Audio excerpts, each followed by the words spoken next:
Bismillahirrahmanirrahim. Assalamualaikum warahmatullahi wabarakatuh. Dan selamat siang. Alhamdulillah, kita masih dipertemukan lagi di pembelajaran hari ini, yaitu pembelajaran korespondensi. Semoga kita semua tetap semangat dan tetap diberi kesehatan dalam menjalani aktivitas kita hari ini. Oke, untuk mempersingkat waktu, langsung saja kita masuk ke materi hari ini. Jadi, materi hari ini yaitu membahas mengenai surat niaga. Jadi, surat niaga, kompetensi dasar. KD 3.8 yaitu menganalisis surat niaga, dan KD 4.8 yaitu membuat surat niaga. Untuk indikator pencapaian, yang pertama yaitu menjelaskan pengertian surat niaga. Yang kedua, mengklasifikasi jenis-jenis surat niaga. Yang ketiga, mengemukakan prosedur pembuatan surat niaga. Yang keempat, menganalisis pembuatan surat niaga. Lalu, yang kelima, menyiapkan alat dan bahan pembuatan surat niaga dengan tepat sesuai standar. Selanjutnya, yaitu membuat konsep surat niaga dengan tepat dan benar sesuai kaidah. Dan yang terakhir, membuat naskah surat niaga dengan tepat dan benar sesuai kaidah. Jadi, pertama-tama kita akan membahas mengenai pengertian surat niaga. Jika ditanya mengenai surat niaga, apa sih yang terbesit di pikiran kalian? Oke, saya beri waktu 5 detik untuk kalian memikirkan terkait mengenai hal tersebut. Oke, cukup. Jadi, kalau saya pribadi, apa sih niaga? Kalau kalian dengar kata niaga, otomatis niaga itu berhubungan dengan jual beli. Jadi, surat niaga itu terkait dengan persuratan yang berhubungan dengan jual beli. Jadi, untuk pengertiannya langsung saja kita lihat. Jadi, surat niaga adalah suatu surat yang dibuat atau ditulis untuk kepentingan bisnis atau perdagangan. Surat niaga merupakan jenis surat yang dikeluarkan perusahaan ataupun badan-badan usaha dalam rangka menjalankan usahanya. Jadi surat niaga itu termasuk surat resmi ya, yang umumnya berisi tawaran, jual beli, dan apapun yang ada hubungannya dengan barang atau jasa. Surat niaga dapat bersifat intern atau ke dalam maupun ekstern atau keluar. Jadi dikatakan bersifat intern jika digunakan untuk berhubungan dalam perusahaan sendiri, baik dari tingkat pusat ke tingkat cabang. Lalu dikatakan bersifat ekstern, maksudnya yaitu digunakan untuk berhubungan dengan perusahaan atau badan usaha lain yang tidak menyangkut dengan cabang perusahaan yang tadi. Jadi bersifat keluar. Jadi itu perbedaannya. Oke, selanjutnya yaitu fungsi surat niaga. Jadi adapun fungsi-fungsi surat niaga yaitu kalian bisa lihat. Oke, saya uraikan ya. Yang pertama yaitu sebagai bukti nyata hitam di atas putih, khususnya surat perjanjian. Jadi surat perjanjian yang dimaksud di sini yaitu surat perjanjian jual beli, di mana disebutkan sebagai bukti hitam di atas putih karena jika suatu hari tidak diminta-minta, terdapat kendala mengenai komplain barang, pembayaran, dan lain-lain, kita memiliki bukti fisik hitam di atas putih yang menjadi landasan terkait hal tersebut. Oke, kita lanjut ya ke fungsi kedua, yaitu sebagai alat pengingat, sebab surat dapat diarsipkan dan dilihat kembali jika dibutuhkan. Misalnya, jika terdapat audit atau pemeriksaan terkait penggunaan dana, otomatis suatu saat bukti-bukti fisik pembelian atau penjualan dibutuhkan. Jadi kita harus menemukan kembali surat tersebut. Jadi kita lanjut ya ke fungsi ketiga, yaitu sebagai duta atau wakil penulis untuk berhadapan dengan lawan bicaranya. Jadi di sini maksudnya sebagai wakil kita untuk memberi informasi terkait kepentingan yang kita akan lakukan. Misalnya, surat perkenalan perusahaan yang berisi informasi terkait perusahaan tersebut bergerak di bidang apa yang mereka tawarkan, dan lain-lain. Oke, kita lanjut lagi. Fungsi selanjutnya yaitu pedoman kerja dalam menjalankan tugasnya. Jadi pedoman bagi yang berada di bagian operasional, misalnya yaitu terkait dengan pemesanan atau pengiriman sebagai instruksi apa yang harus mereka lakukan. Lalu kita lanjut lagi ke fungsi selanjutnya, yaitu sebagai alat promosi.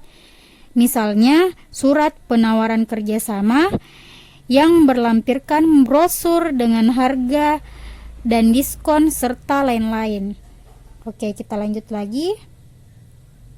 Yang keenam yaitu sebagai bahan untuk mengambil keputusan. Misalnya, apakah kita atau bagian operasional yang memutuskan untuk melakukan kerjasama pembelian alat-alat kantor dengan perusahaan lain misalnya. Oke, kita lanjut lagi ya ke fungsi selanjutnya, yaitu sebagai bukti sejarah. Jadi sebagai bukti bahwa pada tahun sekian atau bulan sekian kita pernah melakukan pembelian alat-alat ini misalnya, atau alat-alat elektronik atau alat-alat tulis ya, dan lain-lain. Jadi sebagian besar fungsi surat niaga sama dengan fungsi surat resmi yang sudah dijelaskan beberapa pekan sebelumnya. Jadi saya harapkan kalian dapat mempelajari mengenai fungsi surat-surat niaga maupun surat-surat resmi. Jadi kalian harus jeli ya membaca supaya kalian bisa tahu bahwa ternyata fungsi surat niaga sebagian besar sama dengan fungsi surat resmi. Oke, selanjutnya kita lanjut ya, macam-macam surat niaga. Jadi ada beberapa macam surat niaga ya, seperti berikut. Jadi yang pertama yaitu surat penawaran, yang kedua surat permintaan, yang ketiga surat pemesanan barang atau jasa, yang keempat surat pengiriman barang, yang kelima surat pengakuan penerimaan pembayaran, yang keenam surat permintaan untuk penangguhan pembayaran, yang ketujuh surat keberatan, yang kedelapan surat pengaduan, yang kesembilan surat tagihan, yang kesepuluh surat edaran, dan yang terakhir surat telegram dan penegasannya. Jadi untuk penjelasannya di slide selanjutnya. Selanjutnya yaitu surat perkenalan. Jadi pengertiannya yaitu surat yang dibuat penjual atau perusahaan untuk mengenalkan usaha yang telah dijalankan, termasuk hasil produksi, barang atau jasa, dengan tujuan untuk mengembangkan pasar atau untuk mendapatkan pesanan dalam melakukan aktivitas pemasaran. Jadi surat perkenalan ini terdiri dari surat perkenalan usaha dan surat perkenalan produk. Jadi surat ini ditulis dengan tujuan Untuk memperkenalkan produk baik barang dan jasa yang ditawarkan kepada suatu perusahaan atau lembaga atau instansi lain dan berisi informasi tentang jenis dan spesifikasi produk, barang atau jasa yang diproduksi perusahaan tersebut.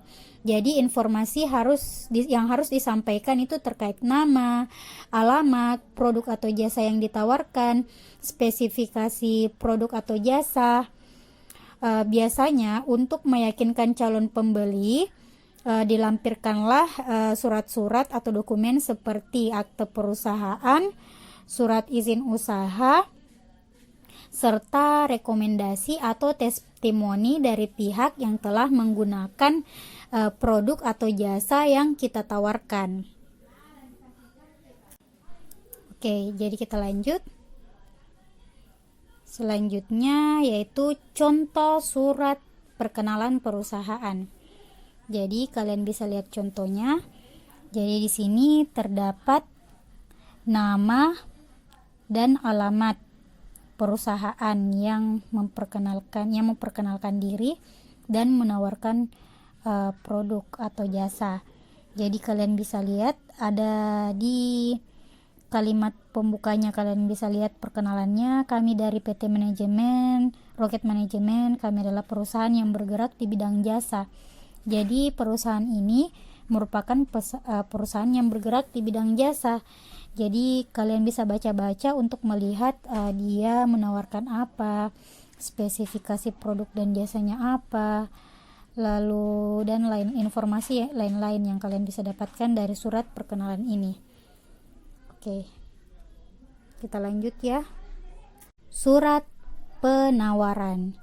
Jadi surat penawaran barang adalah surat yang dikeluarkan oleh perusahaan yang menjual barang-barang dalam jumlah banyak. Jadi surat ini dibuat oleh perusahaan atau instansi yang menjual produk. Oke, kita lanjut. Oke, selanjutnya yaitu informasi yang harus dicantumkan perusahaan dan hal lain yang harus diperhatikan dalam penulisan surat penawaran. Jadi, yang pertama, informasi yang harus dicantumkan perusahaan dalam surat penawarannya kepada calon pembeli atau klien. Jadi yang pertama yaitu nama perusahaan, bidang usaha atau kegiatan. Yang kedua, gambaran kemampuan yang dimiliki, tenaga ahli serta peralatan yang digunakan. Yang ketiga, pekerjaan atau proyek yang telah ditangani, harapan, prospek yang dikehendaki oleh penjual. Jadi, jika memperkenalkan produk ke instansi pemerintah, biasanya harus melampirkan tanda rekaman atau TDR, nomor izin usaha perdagangan atau SIUP, ini dan nomor pokok wajib pajak. Jadi, hal-hal ini menandakan bahwa perusahaan kita merupakan perusahaan resmi. Jadi perusahaan yang terdaftar di instansi pemerintahan, diakui legal, bukan perusahaan ilegal. Jadi selanjutnya yaitu kita akan membahas mengenai hal-hal lain yang harus diperhatikan dalam penulisan surat penawaran. Jadi harga satuan, produk atau jasa yang ditawarkan. Yang kedua, keterangan teknis tentang spesifikasi produk dan lain-lain. Yang ketiga yaitu banyak barang, jadi jumlah stok yang kita tersedia di perusahaan kita. Dan yang terakhir yaitu jenis barang, apakah barang tersebut jenis barang elektronik, jenis barang alat kantor, dan lain-lain. Oke, kita lanjut.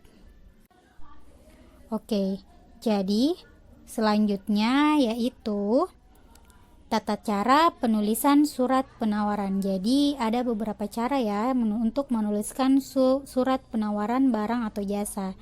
Jadi yang pertama yaitu alinea pembuka berisikan mengenai pemberitahuan tentang hasil produksi atau telah dibukanya supermarket dan lain-lain. Yang kedua yaitu yang selanjutnya yaitu di alinea pembuka termasuk yaitu sehubungan dengan iklan yang dibaca atau sehubungan dengan kelanjutan pembicaraan.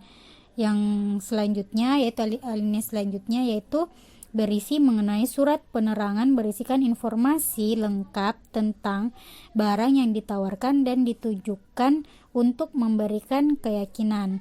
Dan alinea penutup berisi imbauan untuk mengadakan hubungan selanjutnya seperti hubungan kerjasama jual beli. Oke, untuk lebih jelasnya kita lihat di slide selanjutnya ya.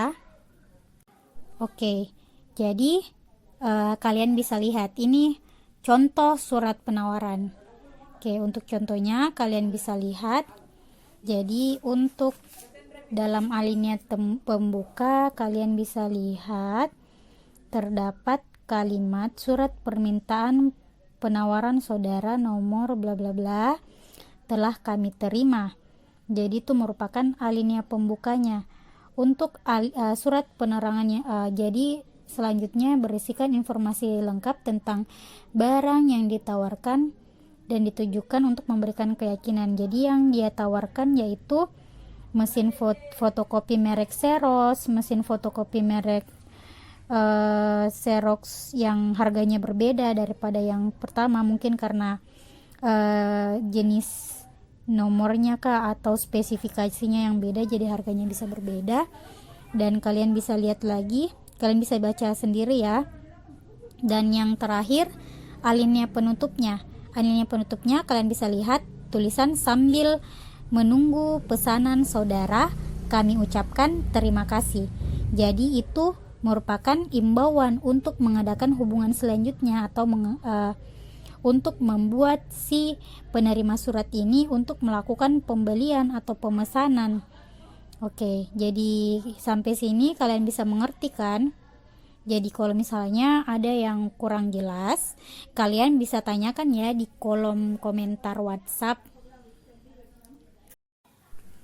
Oke, selanjutnya yaitu surat permintaan penawaran. Jadi, surat permintaan penawaran adalah surat resmi yang diminta oleh calon pembeli, biasanya atas nama perusahaan, kepada calon penjual mengenai barang atau jasa yang dijual oleh si penjual, yang biasanya berisikan tentang informasi barang, harga, cara pembayaran, serta nomor kontak yang dapat dihubungi. Jadi, surat ini dikirimkan oleh perusahaan yang menginginkan produk atau yang mau memesan. Jadi, sebenarnya urutan suratnya yaitu biasanya surat permintaan penawaran dulu, lalu surat penawaran. Jadi, ingat ya, jadi surat permintaan penawaran dikirimkan oleh perusahaan yang ingin memesan barang. Dan surat penawaran dikirimkan oleh surat yang ingin menjual barang. Jadi kalian harus memperhatikan perbedaannya supaya tidak bingung. Oke, jadi kita lanjut ya, yaitu hal yang perlu diperhatikan dalam membuat surat permintaan penawaran. Jadi yang pertama, menetapkan jenis barang atau jasa yang diinginkan, seperti apakah barang tersebut berupa alat tulis kantor, furniture kantor, dan lain-lain. Yang kedua, meminta informasi lengkap mengenai cara pembayaran, pengiriman barang, dan potongan harga. Misalnya tentang cara pembayarannya, apakah itu ditransfer, tunai, atau dapat diangsur atau dicicil. Lalu mengenai pengirimannya, misalnya berapa lama, 1 minggu kah, 3 hari kah, dan lain-lain. Lalu mengenai potongan harga, misalnya kita bekerja sama dengan perusahaan tersebut, apakah kita mendapat potongan harga spesial seperti itu. Oke, dan lain-lain. Dan yang ketiga yaitu meminta katalog atau daftar harga, brosur, serta contoh barang. Jadi katalog yang ada harganya, ada gambar barangnya, spesifikasinya, dan lain-lain. Oke, selanjutnya yaitu langsung kita masuk ke contoh surat permintaan penawaran. Jadi di dalam surat ini terdapat informasi nama perusahaan ya yang meminta penawaran tersebut. Jadi ada nomor surat, lampiran, perminta halnya, perihal. Jadi kalian bisa lihat di alinea pembukanya bahwa mereka memberitahukan dengan hormat bahwa mereka akan membuka kantor cabang baru di Jalan Wainana nomor 1. Kalian baca ya. Terus di kalimat tersebut di alinea isinya yaitu mereka membutuhkan 8 unit komputer, 8 unit printer, 1 unit scanner. Jadi sepertinya mereka meminta mengenai informasi terkait barang-barang tersebut. Jadi kalian bisa lihat juga di paragraf selanjutnya. Mereka meminta tentang syarat pembayaran, syarat penyerahan barang, dan potongan harga. Jadi untuk alinea penutupnya mereka tunggu balasan dari si penjual atau si yang akan menawarkan barang kepada mereka, si perusahaan yang akan menawarkan barang terkait informasi yang mereka butuhkan.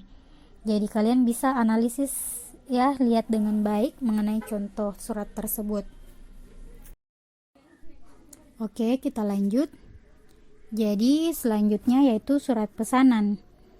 Jadi inti dari surat pesanan barang adalah memberitahukan kepada perusahaan yang kita tunjuk bahwa kita akan membeli barang atau produk yang mereka jual.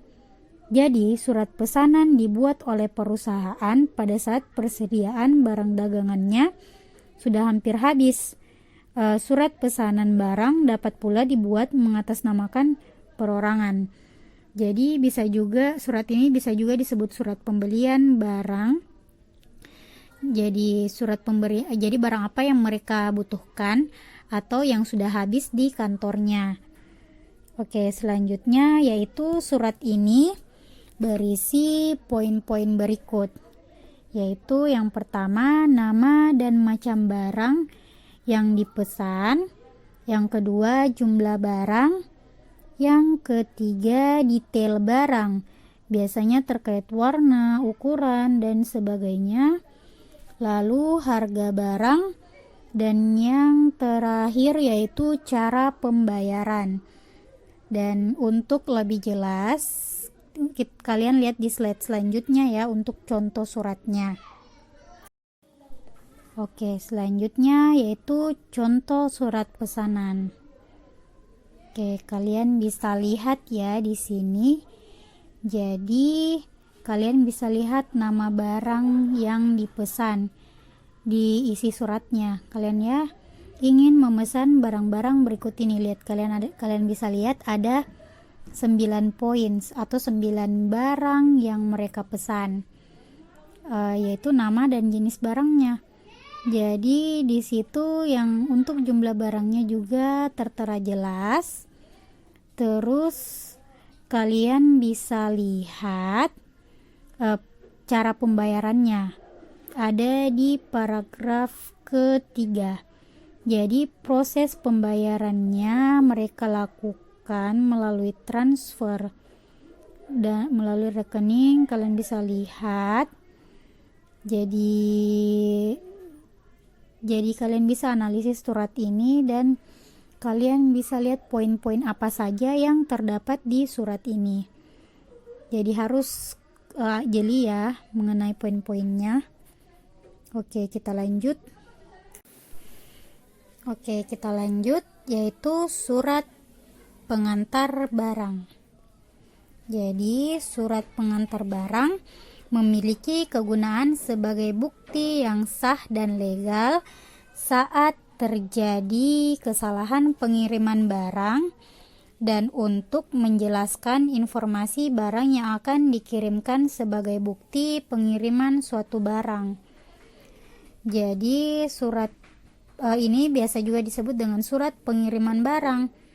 Jadi ini sebagai bukti bahwa apakah yang dikirimkan sesuai dengan pesanan. Biasanya surat ini dibuat 2 rangkap, satu untuk si penerima barang dan satu untuk si pengirim barang. Jadi informasi barang biasanya memuat hal-hal sebagai berikut. Yang pertama yaitu nama barang yang dikirim. Yang kedua, jumlah barang yang dikirim. Yang ketiga, satuan dan keterangan barang. Yang keempat, tanggal pengiriman. Yang kelima, paraf pengiriman. Yang keenam, nama supir atau kurir beserta dengan tanda tangannya. Yang ketujuh, tanggal diterimanya barang. Dan yang terakhir, nama dan paraf penerima. Oke, kita lanjut. Tata cara penulisan surat pengantar barang. Jadi, surat pengantar barang terdiri dari sebagai berikut. Yang pertama, kop atau kepala surat perusahaan atau instansi pengirim. Yang kedua, tanggal surat. Yang ketiga, nomor surat. Yang keempat, perihal surat. Yang kelima, alamat perusahaan yang dituju. Dan yang terakhir, tabel rincian barang. Saya kira jelas ya. Jika ada yang kurang jelas, silahkan bertanya di kolom chat di grup WA. Oke, untuk selanjutnya, untuk lebih jelas dari surat pengantar barang atau pengiriman barang, kita lihat contoh suratnya ya. Jadi di sini kalian bisa lihat, kalian bisa analisis ya. Jadi surat ini terdiri dari kepala surat perusahaan, terdiri dari nama perusahaan, alamatnya, nomor telepon, dan website. Terus terdapat nomor surat. Terdapat juga perihalnya. Jadi perihal surat ini terkait pengiriman 5 unit mobil Toyota All New Avanza warna putih.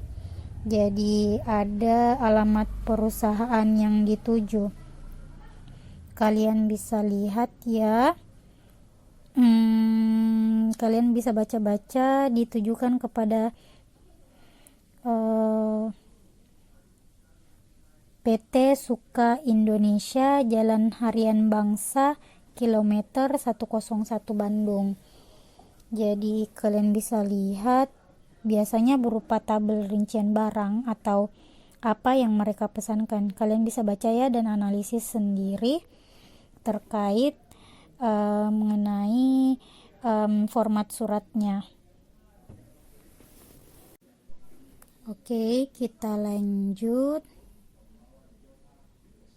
Jadi selanjutnya yaitu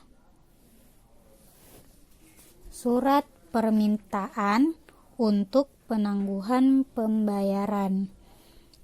Jadi surat penangguhan pembayaran merupakan surat yang dibuat oleh pembeli untuk penjual dengan tujuan meminta penjual supaya pembayaran ditunda atau diundur dari waktu yang telah disepakati. Jadi, surat ini dibuat dan disampaikan sebelum tanggal jatuh tempo pembayaran. Biasanya, surat ini untuk pembelian yang diangsur atau dicicil, ataupun sudah ada perjanjian sebelumnya untuk pembayaran dilakukan setelah pengiriman barang.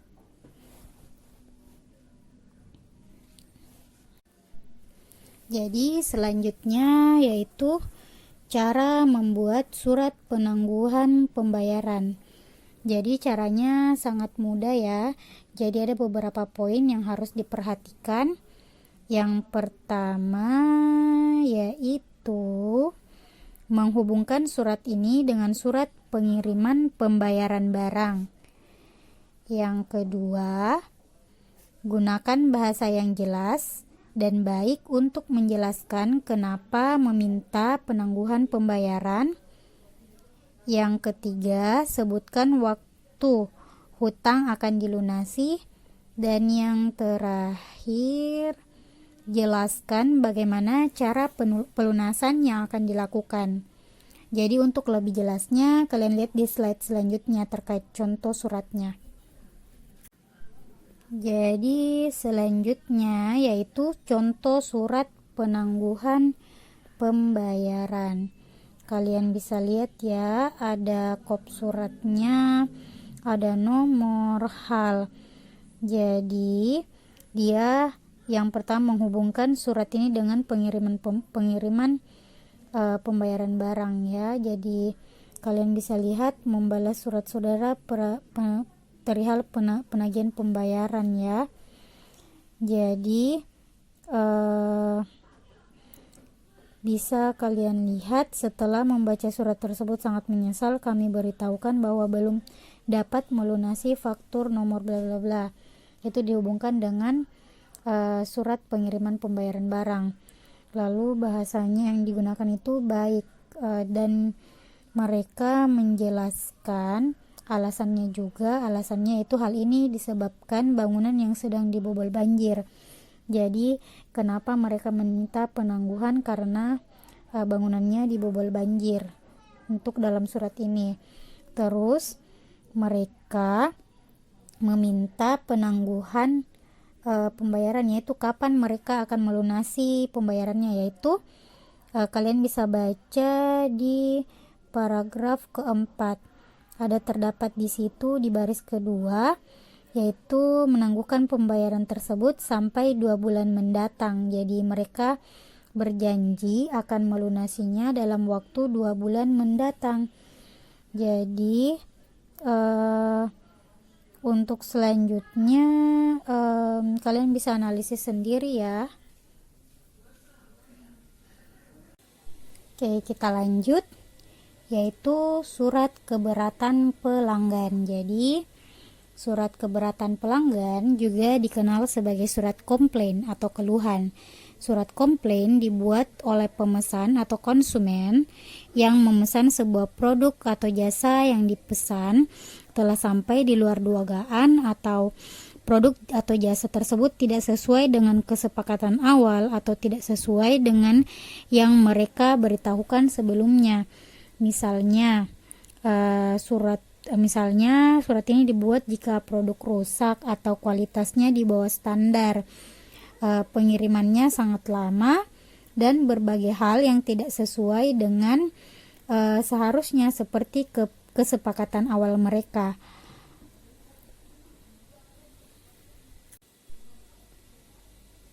Jadi untuk lebih jelasnya kita bisa lihat di slide ini ya. Jadi di slide ini terdapat contoh surat keberatan pelanggan. Kalian bisa lihat, yaitu ada kop suratnya, PT Rocket Management, alamat, nomor telepon, email, dan websitenya. Terus ada nomor surat, lampiran, terus perihal komplain kerusakan barangnya. Jadi kalian bisa lihat, jadi ini komplain keberatan pelanggannya terkait kerusakan barang yang dikirimkan. Jadi kalian bisa analisis dan baca bahwa masalahnya kalian bisa lihat di paragraf kedua setelah tabel ya. Akan tetapi sangat disayangkan, setelah barang kami buka dan cek, kami merasa kecewa karena terdapat 2 unit TV LED 42 inci yang pecah dan juga 1 unit kipas angin yang retak, sehingga barang tersebut tidak dapat mereka gunakan lagi. Jadi itu poin komplain mereka ya. Jadi mereka akan kalian bisa lihat di paragraf setelahnya, yaitu mereka akan mengirimkan kembali barang-barang tersebut, dan mereka mengharapkan si penjual dapat mengganti barang tersebut. Jadi surat ini kalian bisa analisis ya, apa-apa saja yang ada. Jika ada pertanyaan silahkan kalian ajukan di kolom chat WhatsApp. Oke, selanjutnya yaitu surat tagihan. Jadi kita seringkali melakukan pemberian barang, terutama kredit, yang memungkinkan transaksinya bisa dilakukan dengan cara mendapatkan barang terlebih dahulu, lalu dibayar. Jika terjadi kita belum membayar setelah melewati tanggal jatuh tempo, maka kita akan menerima berupa surat tagihan atau penagihan pembayaran. Jadi surat ini dibuat dan dikirimkan ke alamat pembeli oleh penjual dengan tujuan mengingatkan bahwa kita harus menyelesaikan pembayaran. Jadi beberapa surat penagihan pembayaran memberikan batas 2 minggu setelah batas jatuh tempo untuk surat penagihan pertama sampai dikirimkannya surat penagihan yang kedua. Jika setelah dikirimkan surat tagihan si pembeli tidak juga melunasi, maka dikirimkanlah surat penagihan yang ketiga. Jika masih tidak ada respon apapun, maka si penjual dapat membawa ke ranah hukum sehingga si pembeli dapat dikenakan sanksi hukum.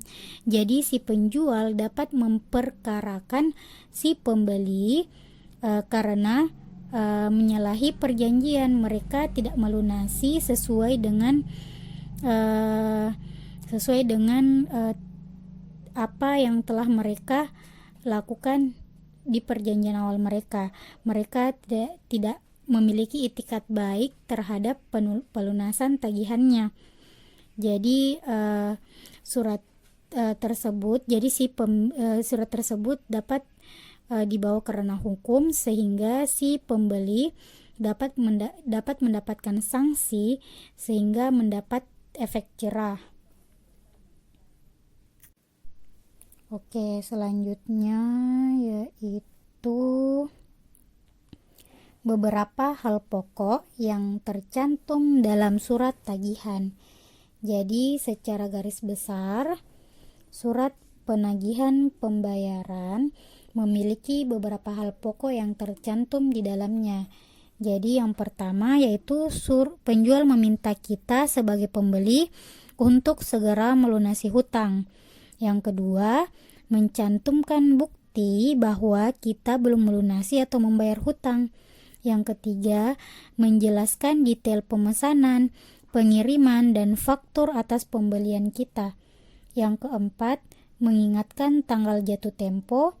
Yang kelima, menuliskan jumlah hutang yang harus dibayar. Dan yang terakhir, menuliskan harapan agar kita sebagai pembeli untuk segera membayar sesuai dengan batas waktu. Jadi untuk lebih jelasnya kalian bisa lihat di slide selanjutnya di contoh suratnya. Oke, selanjutnya contoh surat tagihan. Jadi kalian bisa lihat ya, di sini ada kop suratnya, terdapat nama perusahaan, alamat, nomor telepon, email, terus nomor surat, lampiran, terus perihalnya, perihal penagihan pembayaran barang. Jadi kalian bisa lihat ya di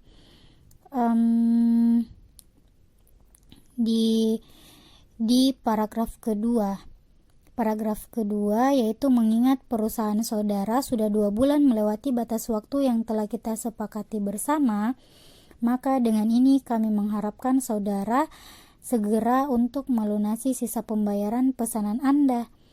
Jadi di situ penjual meminta pembeli untuk segera melunasi hutang. Jadi terdapat bukti bahwa belum melunasi hutang ada di paragraf pertama berdasarkan catatan keuangan. Kalian bisa baca sendiri supaya jelas. Terus di situ juga terlampir berapa yang harus dibayarkan dan berdasarkan faktor apa. Lalu terdapat juga tenggat waktu telah melewati batasnya, mereka telah 2 bulan. Jumlahnya juga terdapat di paragraf pertama, ada 36 juta yang harus dibayarkan. Jadi kalian bisa analisis surat ini dan jika ada pertanyaan silahkan kalian ajukan ya di kolom chat WhatsApp. Saya harapkan kalian jangan malu untuk memberikan pertanyaan, karena jika kalian malu bagaimana kalian bisa berkembang. Jadi saya harapkan kalian bisa semangat untuk belajar secara online. Oke, jadi last but not least, thank you atau terima kasih bagi adik-adik yang sudah memperhatikan, dan have a nice day. Jadi ada quotes ya untuk kalian supaya kalian semangat belajar dan mengulang-ulangi pembelajaran, yaitu practice make us right, repetitions make us perfect. Jadi yang artinya praktek membuat kita benar dan pengulangan membuat kita sempurna. Jadi pembelajaran yang kalian ulang-ulangi dapat membuat kalian sempurna, dapat membuat pengetahuan kalian semakin sempurna. Jadi ini akhir dari pembelajaran hari ini. Terima kasih banyak yang sudah memperhatikan. Buat yang belum memperhatikan, semoga segera diberi hidayah, tidak pernah luput dari perhatian saya itu, agar kalian segera diberi hidayah, agar dapat memperhatikan pembelajaran, karena pembelajaran online itu tidak susah kok dek. Karena biar kalian mau baring, mau kalian mager, mau kalian jungkir balik, mau kalian kayang, kalian bisa tetap belajar online, karena tidak sulit. Tidak perlu datang ke sekolah, tidak perlu menghabiskan uang transport, kalian cukup beli kuota saja.